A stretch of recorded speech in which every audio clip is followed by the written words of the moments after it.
Warahmatullahi wabarakatuh. Perkenalkan, nama saya Fadli Ibrahim dari kelas akuntansi 2A reguler. Di sini saya akan menjelaskan tentang penetapan desa wirausaha dan strategi pengembangannya mata kuliah kewirausahaan Islami. Yang pertama, pengertian kewirausahaan, wirausaha, dan desa wirausaha. Kewirausahaan secara umum diartikan sebagai proses pengerjakan sesuatu yang baru atau kreatif dan berbeda, yang bermanfaat dalam memberikan nilai lebih, guna menjadi kesempatan komersial dan menciptakan nilai harga. Wirausahawan adalah orang yang melakukan aktivitas wirausaha yang dicirikan dengan pandai atau berbakat, mengenali produk baru, menentukan cara produksi baru, menyusun manajemen operasi untuk pengadaan produk baru, memasarkannya, serta mengatur permodalan operasinya. Desa wirausaha merupakan program yang dapat dikembangkan untuk mengatasi pengangguran, pendapatan rendah, dan menambah keragaman jenis usaha di desa kewirausahaan masyarakat. Desa pun bermakna mengorganisir struktur ekonomi perdesaan. Yang kedua, lalu metode penelitian. Metode penelitian ini menggunakan dua metode, yaitu Desk Research dan Field Research. Metode Desk Research dilakukan untuk melakukan studi di literatur dan mengumpulkan data sekunder. Field Research dilakukan untuk mendapatkan data primer. Ada dua teknik yang digunakan, yaitu wawancara dengan tokoh masyarakat Desa Gunung Malang. Pengembangan metode penerapan dan wirausaha. Yang pertama ada kerangka pemikiran dan faktor penetapan desa wirausaha. Faktor sendiri ada tiga. Yang pertama faktor potensi, faktor harapan, dan faktor kebijakan. Faktor potensi itu terdapat dari sumber daya alam, sumber daya manusia, posisi geografis, usaha yang berkembang, infrastruktur penunjang, dan faktor harapan yaitu ada permasalahan yang dihadapi pelaku UMKM, dan yang kedua harapan dari stakeholders. Yang faktor kebijakan ada kebijakan dan program dari pemerintah pusat dan daerah. Lalu di sini saya akan menjelaskan tentang kondisi desa yang saya tinggali. Itu yang pertama ada posisi geografis, memiliki bobot 10%, indikatornya dekat dari ibu kota kecamatan, memiliki nilai 2 dan memiliki skor 0,2. Potensi wilayah, bobotnya 20%, indikatornya memiliki potensi pada dua sektor yaitu pertanian dan peternakan, nilainya 2 dan skornya 0,4. Potensi SDM 20%, tingkat pendidikannya rata-rata minimal SMA, memiliki nilai 3 dan skornya 0,6. Potensi pengembangan UMKM sektor pengelolaan memiliki bobot 30%, jumlah UMKM antara 20 hingga 50, memiliki nilai 2 dan skor 1,5.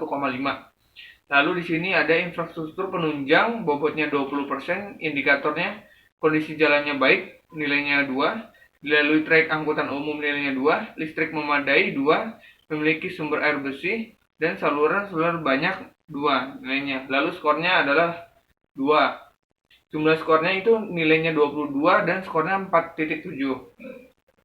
Dari tabel di atas dapat dilihat bahwa desa ini diperkirakan memenuhi persyaratan dan kriteria untuk pengembangan desa wirausaha dengan nilai skor yang diperoleh sebesar 4,7 dari total maksimum skor 5,7. Aspek yang masih lemah dari penilaian adalah masih menggunakan bahan baku dari luar wilayah. Dari hasil pengamatan di lapangan diperoleh informasi bahwa masyarakat cukup produktif dan kreatif. Mereka umumnya juga mengembangkan usaha. Di antara beberapa usaha yang dikembangkan, yang cukup dominan yaitu usaha makanan ringan kiloan. Dari jenis usaha UMKM yang dominan tersebut, masyarakat desa ini berencana untuk mengembangkan produk makanan ringan kiloan sebagai produk utama dalam program pengembangan desa wirausaha. Beberapa alasan yang menjadi pertimbangan adalah satu, masyarakat yang mengusahakan makanan ringan kiloan ini masih bertahan sampai sekarang jika dibandingkan dengan UMKM lain yang sudah mulai berkurang.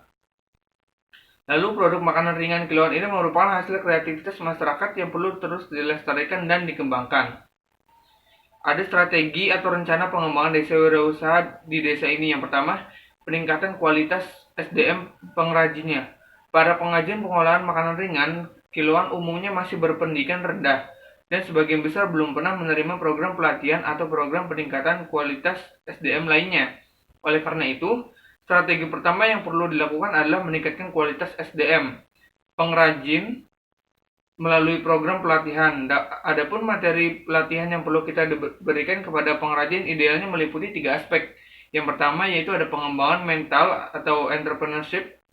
Yang kedua, pengembangan keterampilan manajerial atau soft skill. Yang ketiga, dan peningkatan keterampilan dalam menghasilkan produk yang inovatif yaitu hard skill.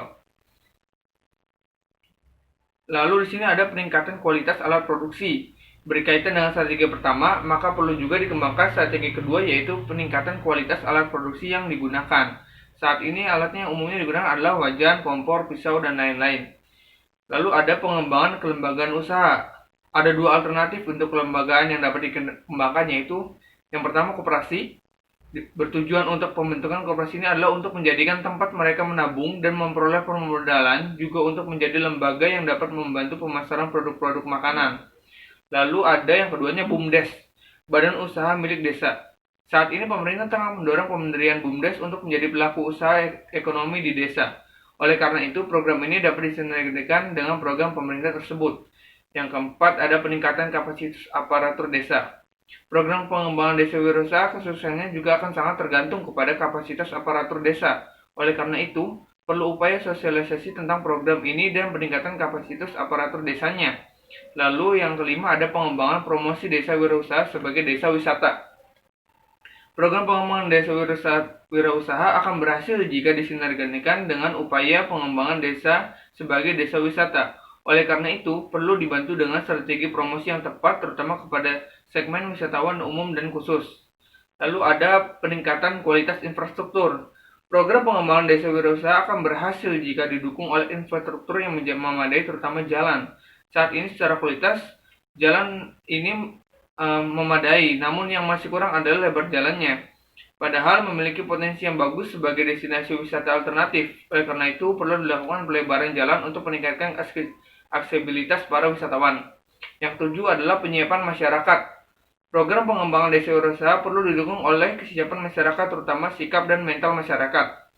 Dengan kegiatan wirausaha, strategi ini dapat dijalankan melalui program sosialisasi, pelatihan kewirausahaan bagi para pemuda desa, pelibatan tokoh-tokoh masyarakat, dan mengintegrasikan program pengembangan desa wirausaha dan desa wisata dalam program pembangunan desa.